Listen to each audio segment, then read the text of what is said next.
How's it going, everybody? Bryan Alvarez here on Wrestling Observer Live. We are here every day, Monday through Friday, noon Pacific, 3 Eastern, Sunday, 3 Pacific, 6 Eastern, Saturday mornings with Jim Valley, 10 a.m. Pacific, 1 Eastern, Sundays with Andrew Zarian. And yes, it is Monday here on the show, and you know what that means? It's Granny's birthday today. If you're one of her friends on Facebook, send her a happy birthday message. 95 years old today. And tomorrow on the Bryan and Vinny Show, it'll be the Granny birthday celebration. Actually, I had a birthday party for her this weekend. I put some pictures up on my X for super followers if you want to check some of those out.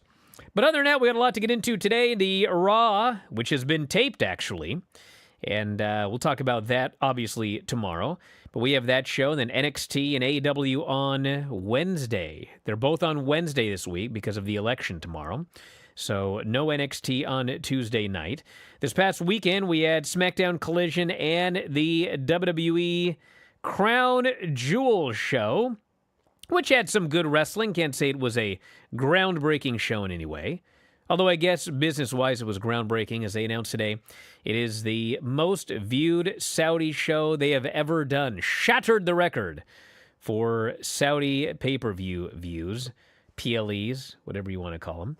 So we'll tell you about that. And of course, this weekend was also the New Japan show with the build towards not only the Tokyo Dome, but the next day's Tokyo Dome. January 4th is New Japan. January 5th is Wrestle Dynamite or Dynasty with AEW. And we've got matches, seemingly, for both of those shows. Also, it was the return of Kenny Omega, which actually I'm still stunned that Tony Khan allowed New Japan to have the return of Kenny Omega, but they did. So we'll talk about all of that and so much more after the break. Mike Sempervive joins us. Back in a moment, Wrestling Observer Live.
Bryan Alvarez here, Wrestling Observer Live. Mike Sempervive, also of WrestlingObserver.com. Have a lot to talk about today. Had a lot of shows this weekend, including New Japan and Crown Jewel. And I guess we'll start with Crown Jewel, since that was the big PLE. I guess that New Japan thing was kind of a PLE, right? I don't know what a PLE is. But anyway, we had Roman Reigns, Jay and Jimmy versus Solo, Jacob, and Tama Tonga in the opener on Crown Jewel. And the match was fine. It was just kind of a by-the-numbers WWE six-man. But the big news was at the end when Solo Sikoa pinned Roman Reigns, which I thought was very clever because the way they're telling this story, we got War Games coming up. And it's very clearly going to be Solo's bloodline against Roman, Jay, Jimmy, and Sami Zayn. But how in the world do we get Roman Reigns and Sami Zayn on the same page? Well, Roman needs to see that it's an emergency. And I think in storyline, if you just pin Jimmy Uso or whatever, it's like I think Roman Reigns had to be pinned to tell the story that he's got to do whatever he's got to do to take these guys out.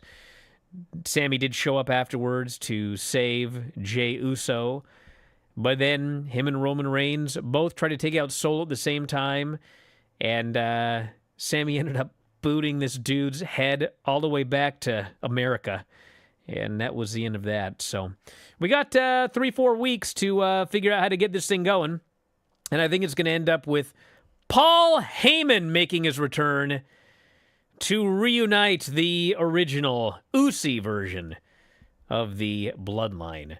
So the story here was way more important than the actual match itself. We had Bianca and Jade retaining the tag titles over Io and Kairi, Piper and Chelsea, and Lash and Jakara. This match was actually in the ring better than the opener by the end, and Bianca and Jade retained the titles. The match wasn't even supposed to take place. They threw it together at the last second because it was supposed to be Raquel versus Rhea, but Rhea broke her orbital bone, and so that match had to be scrapped, so they put this in, and that's what they did. Bronson Reed and Seth Rollins was second best match on the show. Seth Rollins won with a super stomp off the top rope. They just brawled, and it was... If you've enjoyed the Bronson Reed Seth Rollins brawls, you will very much have enjoyed this match, because that's what it was. And Bronson looked great, but then lost. Seth looked really good, and then Bronson rose from the dead afterwards, so it appears this feud must continue. We had... I'll get to Randy Orton and Kevin Owens in the LA Knight match first. Randy Orton and Kevin Owens didn't have a match. They were supposed to, but they just had a wild brawl, and they sent out all the geeks to break it up, and in the melee, Jamie Noble took a bump. Sean Daivari took a bump. And yes, Adam Pearce took a stone cold stunner. And actually, yeah, he was given a stunner, right? No, Randy gave him an RKO. Anyway, he was left for dead, and they brawled into the crowd. And I'm pretty sure the story here is Cody's next two challengers between now and the Royal Rumble are going to be Kevin Owens and Randy Orton. And so I think they didn't want to beat either man, but we'll see what they do next. LA Knight beat Andrade and Carmelo Hayes. They only had about 7 minutes. The company was determined to get this show off the air in under 3 hours, and so they kind of got rushed. And Carmelo went for the La Mystica, and LA Knight in the middle of the spin hit him with a BFT out of midair and pinned him. Great finish, and it was a good match while it lasted. So then we had the two matches for the Crown Jewel title. We had the Women's Crown Jewel title and the Men's Crown Jewel title. We could not have had more different matches. Nia and Liv, nothing but an angle with House of Torture booking. It was Tiffany ran down to cash in. Nia told her to go away. Tiffany came back to cash in. Liv and Raquel attacked Tiffany. Nia ends up running everybody over. Dom ends up throwing the briefcase in the ring. Raquel necks Nia. Liv hits the Oblivion, gets the pin. All angle. Not much of a match at all, but Liv Morgan wins the women's crown jewel title. And then for the men, it was the total opposite. We had an old school 1970s World Heavyweight Championship battle. Cody and Gunther for the men's crown jewel title. Great match. It was the best match on the show. Chops, cross-up spots. Everybody did all their big stuff. And then finally, this Gunther will not give up on the idea of winning with a sleeper. He tries. And finally, Cody reverses it into a cradle and pins Gunther clean. Gunther afterwards, he's a horrible man, but the mat is sacred. And so Gunther offered Cody a handshake. Cody gave it to him, and there was no attack. Gunther acknowledged him as the winner, and he left. And then they gave the crown jewel belts to Cody and Liv. And, as I figured, these are the real deal. These are like multi-million-dollar belts. They're the most extravagant, costly belts in the history of professional wrestling. And the Crown Prince is not letting them leave the country.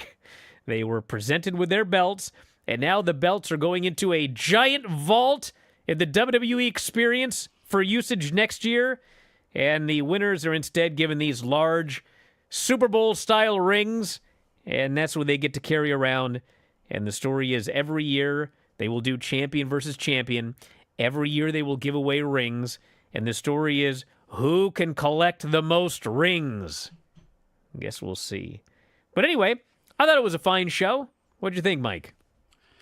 Well, I guess you got to have something to wear when you're cutting up journalists with a saw, right? That's what I thought about this That's show. what you got out of it? Yeah, Wow. I don't think about this show. I don't watch this show. It's my little way of just kind of still throwing the middle finger up over why this show and plenty of other Saudi sports shows are taking place in the first place. You didn't even watch the show. No, I didn't. Saw the highlights on WWE.com. I think that's enough. That's me. Everybody can do what they want. I just don't choose to watch that show. Sorry. Gee, thank you for covering the show here on the program.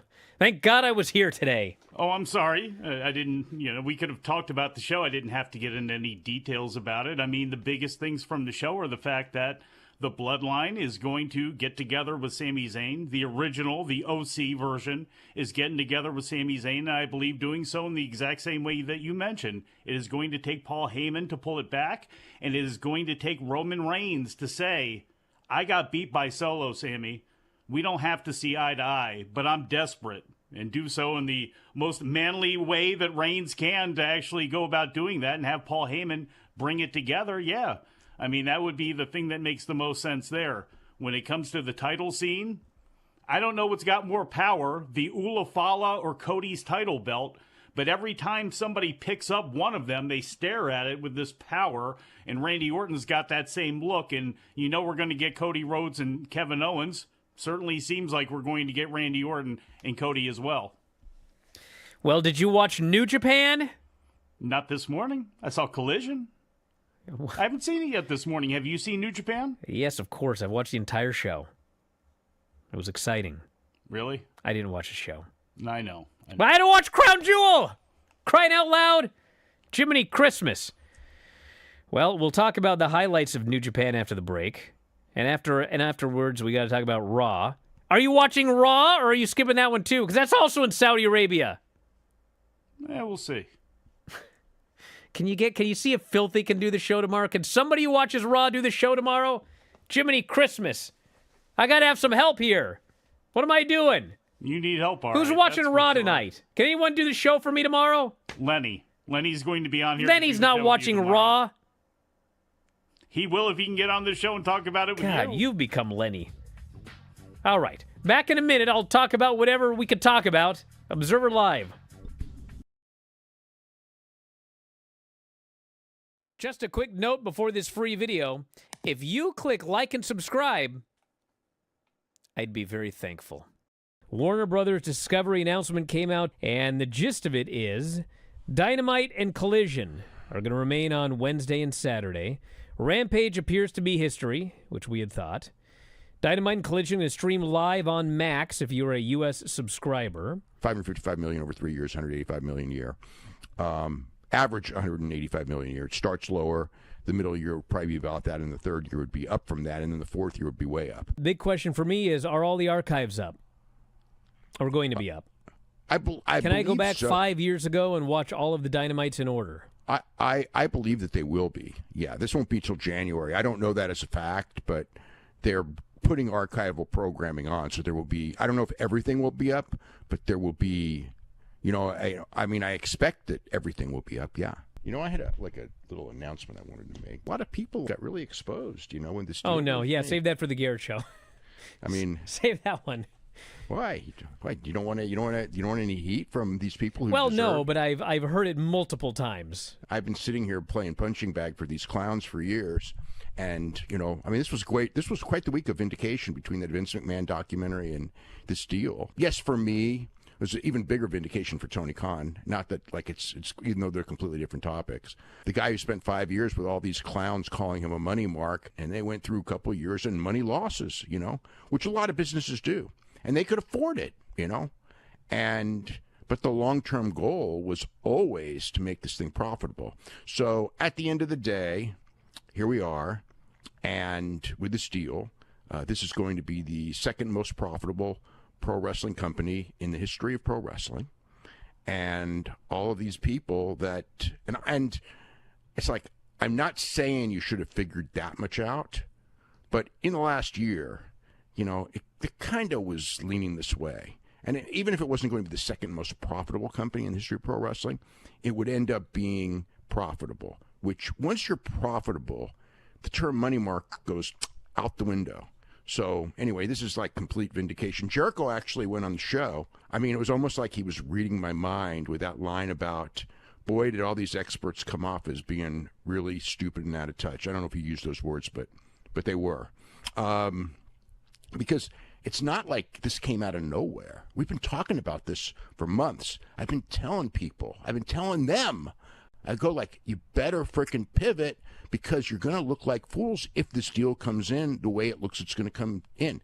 And none of them could stop. They're so deep into it. They've been lying to their podcast listeners for God knows how long. So anyway, there's a lot more to that. But anyway, I did want to get that off my chest.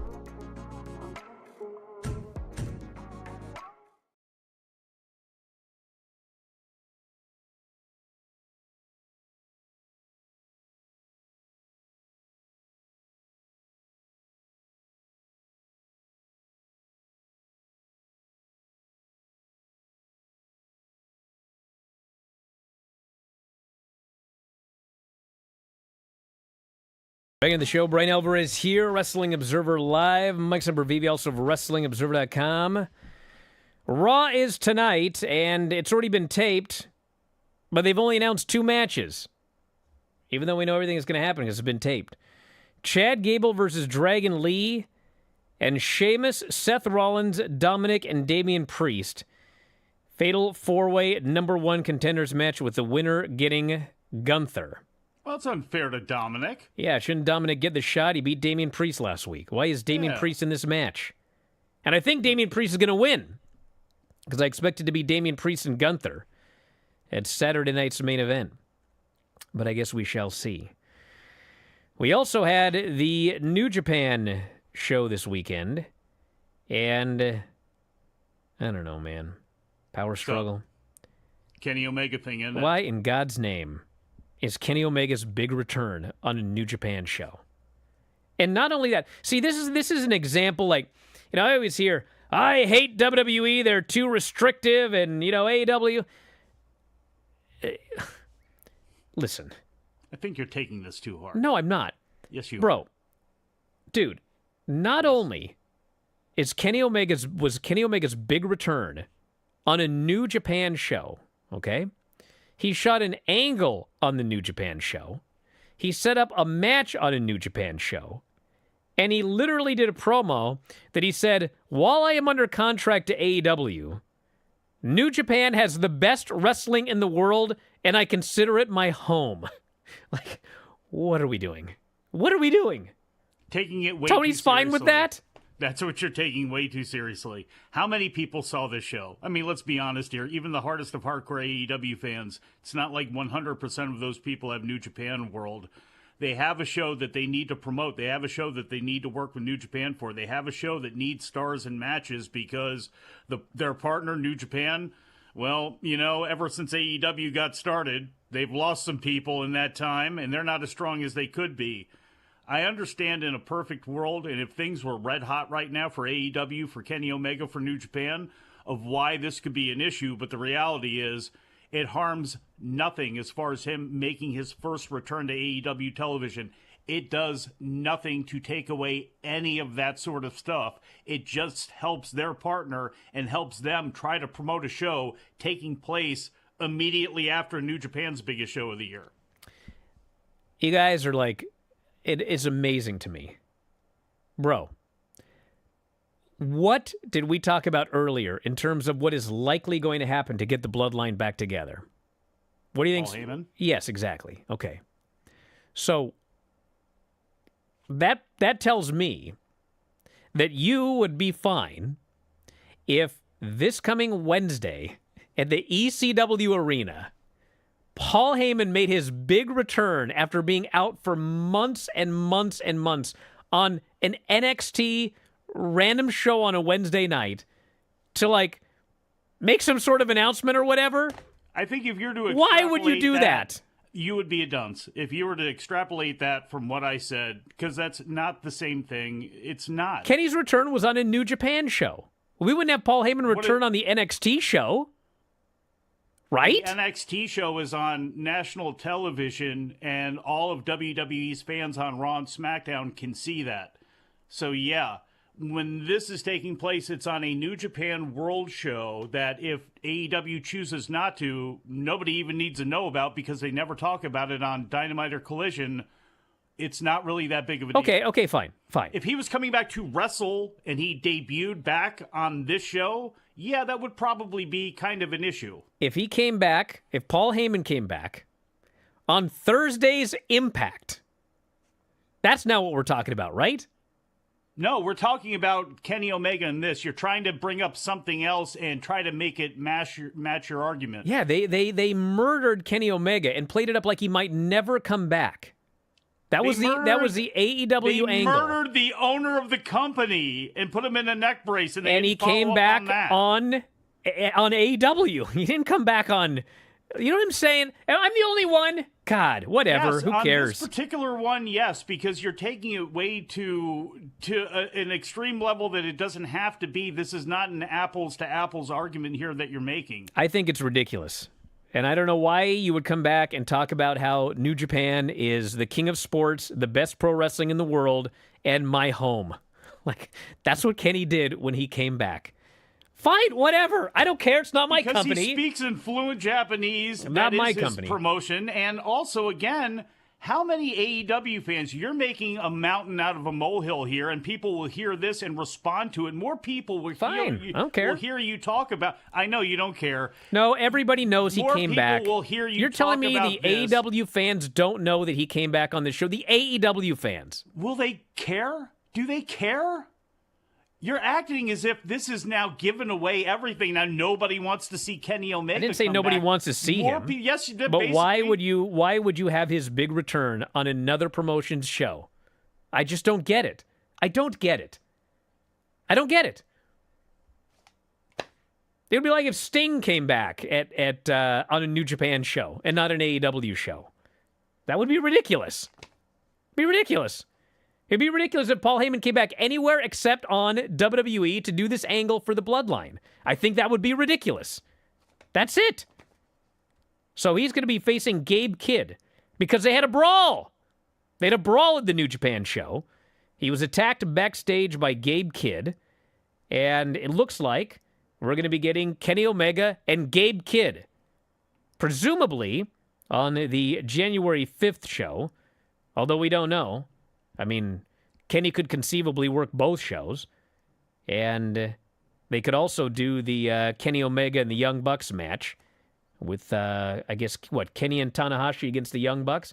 That could be the 5th. So, actually, I would bet that Kenny Omega and Gabe Kidd is on January 4th. Which actually would mean, unless he comes back, that would be his first match back. Unless he comes back prior to that. So, would that be okay? If his first match back is at the Dome. Whatever it is, I'm sure you'll complain about it and then say, it doesn't matter, you don't care, it's not your company. It's not my company, but I think it's ridiculous. And you don't care. If Kenny Omega's first match back is with New Japan and not AEW, I think that would be ridiculous. It's not my company. I see how it's not ideal. I just don't think it's the end of the world when you're trying to promote there, too, and you have a cold product and your partner has a cold product and you're asking people to try to, put as many bodies into the Dome as you can with the looming specter of WWE running that Dome at some point or another down the line. So then we had Zack Sabre Jr.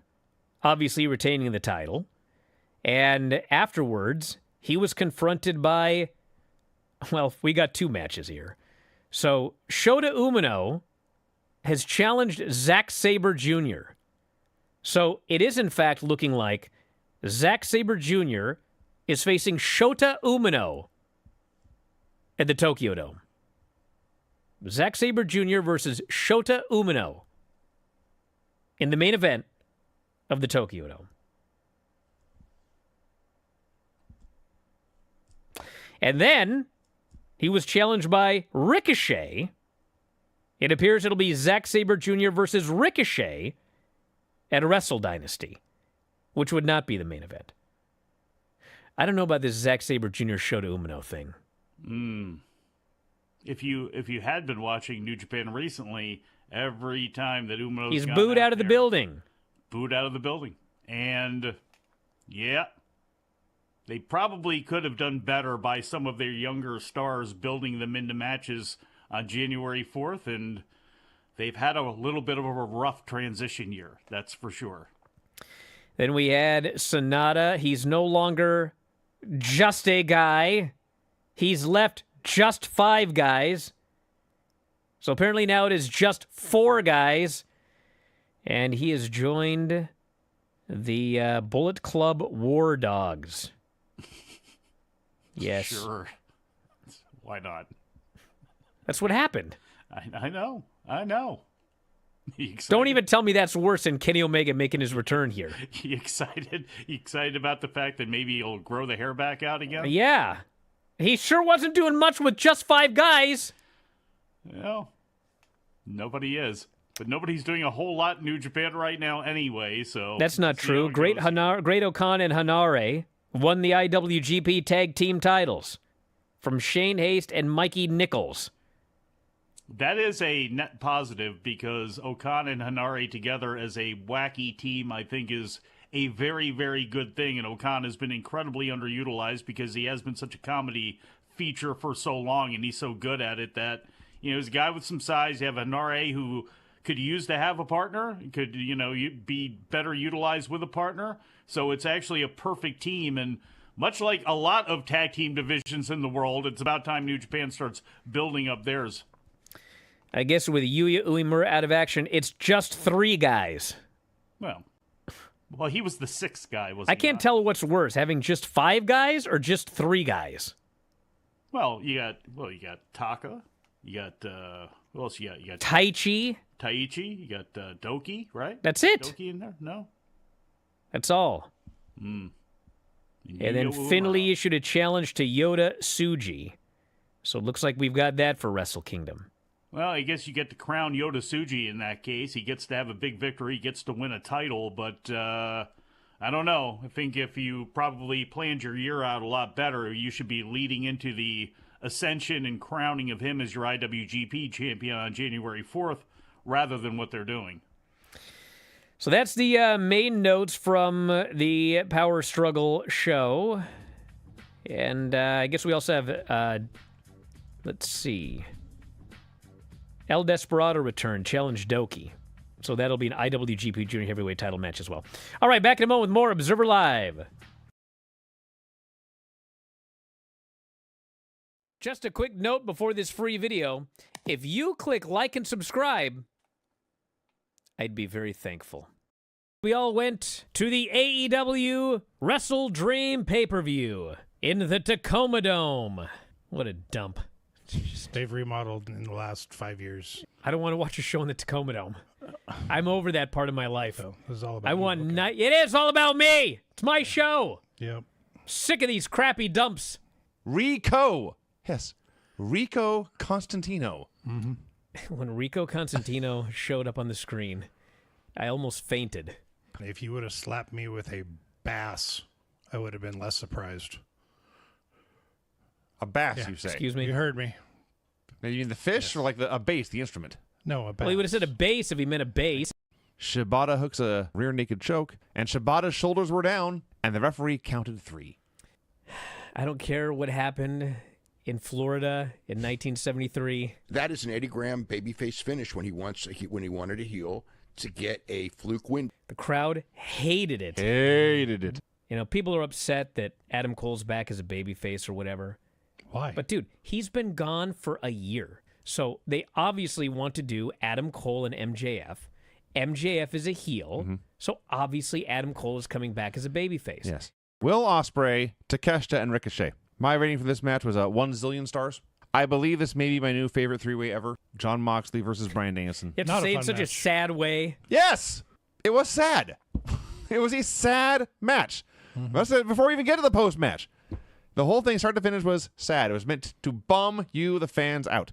It worked. It worked. It elicited emotions, which is what art is supposed to do. It was very much like The Undertaker and Shawn Michaels when Undertaker retired him, and like that's exactly what happened, is everyone just slowly stood up and quietly, sadly walked out of the building that night. There was one gentleman that was walking by us, and he was dripping in Bryan Danielson's merchandise. And he was wailing, and he cried, forget my language, I can't believe they punked out my favorite wrestler like a bitch. And he was so Wow. upset. And we go into that press conference. All I got to say about Don Callis is, man, I can't help but notice he's got a big mouth when he's got Takeshita right next to him, doesn't he? That was a scintillating question.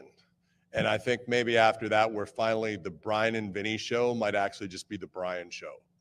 That was producer Rob level stuff right there. Need to work on your game a little bit. Okay. Next. Rob's so excited and happy now. He texted me today. So it looks like I'm feuding with Don Callis. Ha ha. That's what he texted me. That's not the way I took it at all. I looked at his wiener, and now he's mad at me. Duh.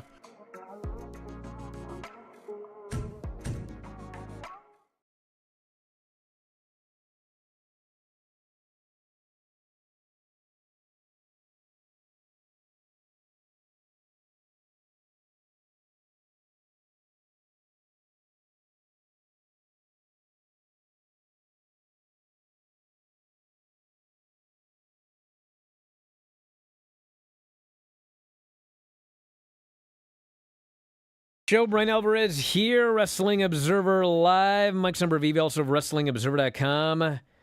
So this Wednesday, we have a head-to-head battle. Actually, I don't know if they're head-to-head. Are they actually head? I think they're head-to-head. It's like no one cares at this point. Nah. We have got Trick Williams and Bubba Ray Dudley versus Ethan Page and Ridge Holland. These matches all in the former ECW arena. We have got Jada Parker and Lola Vice with Dawn Marie as special guest referee in a hardcore match. Roxanne, Cora Jade, Fallon, JC, and Jasmine versus Jordan, Kalani, Zarya, Julia, and Stephanie Vacure. And just for me, Wesley faces Javon Evans. I bet if Javon went to New Japan, he'd get pushed hard. I bet he'd be the junior champion first night in. I doubt it. Bet you anything. Doubt it. Who's a junior champion? Doki. He'd be Doki the first night in. You kidding me? Doki? Brother, do you know who the IWGP Junior Tag Team Champions are? It's Javon Evans and Cedric Alexander. They won the titles this weekend. Well, They got put over too. It would be Kevin Knight and Kushida, and they've had He'd beat both of them. they've had plenty of time to utilize Kevin Knight, who actually could be a heavyweight with his size, but they don't for whatever reason. They had a great chance to use Ace Austin and Chris Bay. They used Austin a little bit, and I don't think really used Bay at all, except if it was a New Japan Strong show here in the States. So there's a lot of people that could go over there that they could utilize that I wouldn't be saying the grass is going to be greener. That's for sure. But I know you don't care. I know you don't care. I don't care. It's not my company. Look at this guy here. Funk Monk V1. Yes. Wes Lee putting over Javon, he writes. Do we never learn? You're like one of those guys in the crowd that was so mad the other week. What are we doing here? Holy shibbity Jim. You know what Javon needs? Chase Wins? You. Chase you. He needs to join Chase U. No, he doesn't, because Chase U is about getting people over. Put a little red sweat. Well, he's shot. Already He's dead. Over. He's dead, I thought. But no, Chase he's U is over not like about he getting used to people be. wins. Oh, no, Brian. He's not over the way he could. Did you hear those fans? Yeah. You hear those fans when he those first marks? came out? I did. It was ridiculous. So then on Dynamite, we have Adam Cole and Malachi Black. We have Jericho, Big Bill, and Brian Keith versus Mark Briscoe, Kyle O'Reilly, and Ishii in a fight without honor. Darby and Orange Cassidy versus Claudio and Pac. The Patriarchy confronts Hook. Penelope Ford versus Jamie Hayter. Takeshita and Kyle Fletcher against Ricochet and TBA. Let me guess. If that's an unadvertised Kenny Omega, that's okay? That better not be an unadvertised Kenny Omega. Do you hear me? It better not be. I don't know. Looking online, I got to be honest, I'd be disappointed if it was Kenny Omega because I saw Donovan Dijak plead his case. And I got to be honest, I'm kind of for it after reading it.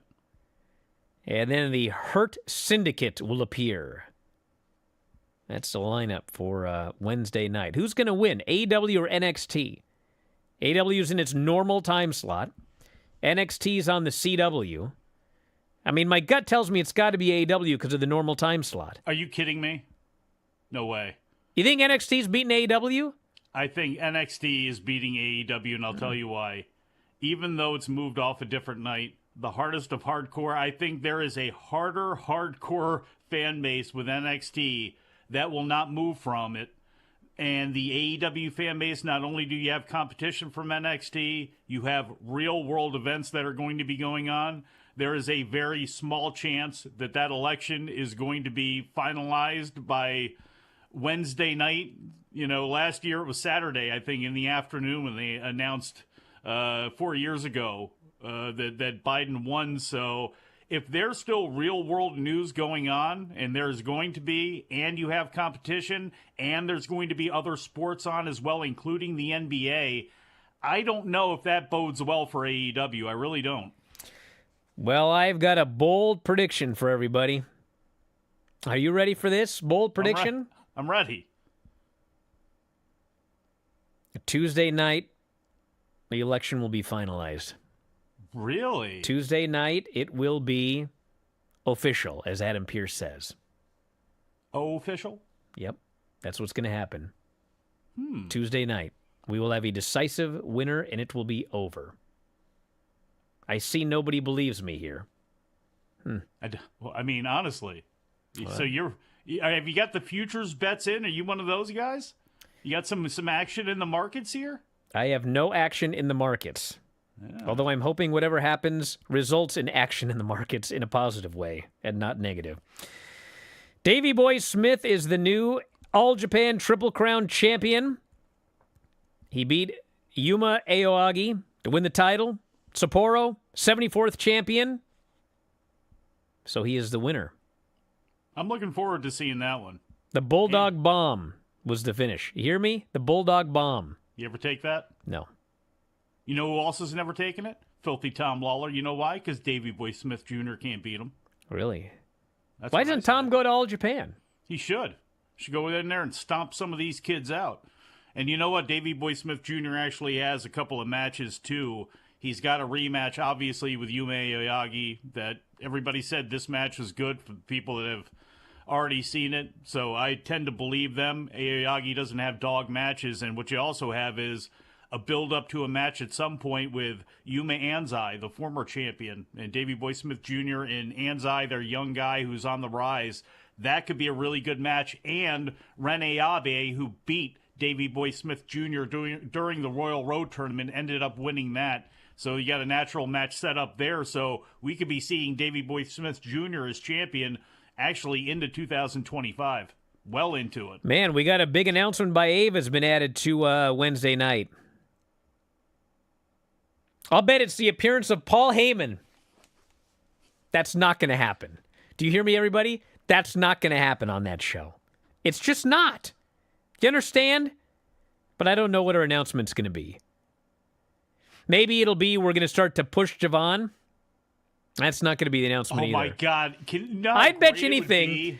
Paul Heyman will appear in NXT before Javon gets his big push because he's too young. I hope they have signed Roadblock and Danny Doring, and Javon Evans has to put over the angry Amish roadkill, the chicken plucker himself. I hope he has to do that.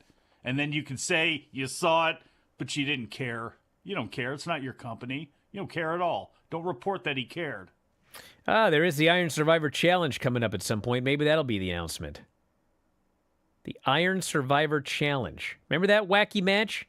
It was a match I hated, but then it ended up being like really good. Did it have a penalty box? It was a weird match that had a lot of rules, yeah. Which, by the way, really very simple. When you can't remember the rules off the top of your head, your match sucks, okay? It was exciting because it was well choreographed and everything like that, but can anyone off the top of their head, like instantly, without thinking about it, what are the rules of the Iron Survivor Challenge? No one. Okay. I can't remember. Bill Goldberg announced he will wrestle his final match in 2025. He does not know when or where, but obviously the opponent is going to be old Gunther. He knows where. It's going to be in a WWE ring. So smart move by him. I don't know what his plans were to do the world tour and have multiple matches and one in Israel and one here and one there and all that stuff. No, it was never going to draw. Ric Flair probably had the best chance of drawing anybody being unaffiliated with a company. Sting, obviously you saw what AEW did. The best thing Goldberg could do for his legacy, for everything else, is to have that big match with Gunther, have it in the WWE ring, have the big send-off that they can give you, and let that be that. So, this is a great match. What is? Goldberg? Really? Goldberg and Gunther. Yeah. Because, let's be honest here. Yeah. Pick a better final opponent in WWE for Bill Goldberg. That isn't just like, he's gonna squash a little man. Like, if you're gonna have something resembling a match, if you're gonna say we're gonna go 9 minutes, who in the entire company is a better opponent for Bill Goldberg than Gunther? Who is gonna get a better match out of him, whose style does not involve explosivity or complicated whatever? I guess maybe Randy Orton. Yeah. Cody, maybe. You could argue some people. Cody? Because the true pros, Randy Orton, Kevin Owens could get in there with him and do whatever you needed to be done. It would be tougher with a guy like a Braun Breaker or somebody like that, maybe.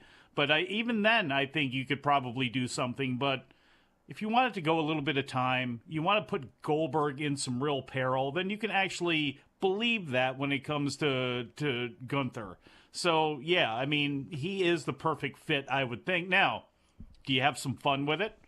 Do you make Bret Hart the referee? Do you have Bret Hart anywhere near that? Would he do it? I'd like to see it. Do we have any other bad predictions we're going to have today? No, Bret Hart is not going to be the referee. Kidding me? How was that bad predictions? We going to have any other bad predictions? I don't know. Make some. Open your mouth. I did make some. Paul Heyman's going to be on NXT Wednesday. That's a terrible prediction. And we'll have the results of the presidential election on Tuesday night, too. When are you calling this? Are you doing it? Is it 2 o'clock we'll know. time? We'll know by first thing Wednesday morning. First thing? First thing Wednesday morning. Is that, what time is that? 5 in the morning Eastern time? Yeah, you know, whenever we do our first NPR hourly update. I guess that's every hour, isn't it? You jumping on the Morning Joe? It'll be in the morning. We're gonna know, and it's gonna be a quiet Wednesday. That's a lie. It won't be a quiet Wednesday. Granny. I'm not predicting that. So we had Baron Corbin, Indy Hartwell, and Tegan Knox. They're all gone. They've left. Poor Tegan. And yeah, she had a lot of injuries. Yeah. But I'm sad Baron Corbin's gone. You know the amazing thing about Baron Corbin? Baron Corbin is a tale of two men. Every last single time he made any appearance in NXT, he was like a main eventer, dude. He was awesome.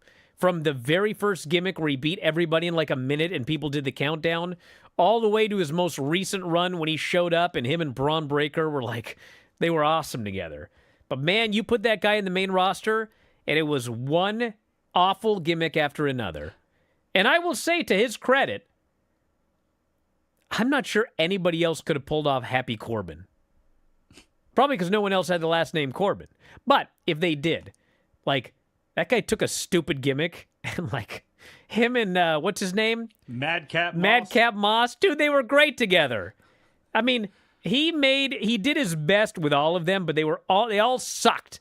Like, he never got a fair shot on the main roster. Constable Corbin. But he was always so great in NXT, which tells me, like, if he went anywhere else in the world, he'd be awesome. He got over in NXT, for crying out loud. Get over in Mexico. Get over in New Japan. He'd be awesome in New Japan. You kidding me? He killed Bull Dempsey and got him out of the way for us. That was a plus. There's too many guys in AEW. I don't want him to go there. But he'd do great in TNA. So, yeah, it depends if he wants to. He's got a lot of money. He doesn't need to do anything. No. But he was... Grilled steaks. That's what he should have, a show on YouTube, just grilling steaks all the time. Forget the wrestling. Grill steaks. Got the bum end of the stick. Is that what they say? Well, probably a version of it. Back in a moment, Observer Live. Just a quick note before this free video. If you click like and subscribe, I'd be very thankful. Let's do this unnecessary censorship. Talk about your Psalms, talk about John 3:16. Austin 3:16 says I just your ass. That was terrible. Horrible. They weren't the Heart Foundation. They weren't the British Bulldogs, okay? They're two geeks. And this celebration these guys did. Oh. I mean, they're like, Sean, give me brother. Yeah. A place like that? You two dorks. That's what you did. Why are you so excited? Because they're awesome. Okay. That was better than the first one. It picked up at the end there. Yes. Unnecessary censorship. He beat him. And he beat him. And he beat him. And he beat him. And he beat him. And he beat him. And he beat him. And he beat him. Sweating. Time to stop. And he beat him. Was this edited? And then he beat him. And he beat him. So. I actually wore that shirt. It just says he beat him, he beat him, he beat him all the way down. Like, all the way down, you say? I dropped her off at camp, and the camp counselor just looks at me. She goes, he beat him and beat him. I was like, gag gift. Brian, would you for me again this week? It's too hot to do much. That's true. It is too hot to do much. I guess I just better do it because it came up for me. I'll wait. It won't come up again. It's pretty short, so I'll just do it. Yeah. Now I gotta find it back. Okay.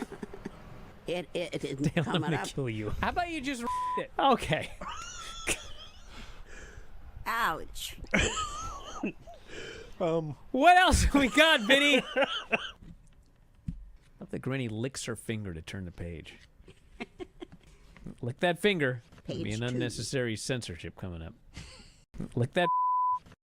Okay, let's see. Unnecessary censorship. So Oro Ethan after the match and gets his ass just into the earth. Vinny. And Ethan is leaving, holding his all confident. And then Oro just comes back to life, and now he Ethan's ass. Oro jumps him from behind. Yep. Then he beats his ass after cheap-shotting the guy. That was interesting. That's quite unnecessary. Instead of suffering through the YouTube chat, click like and subscribe.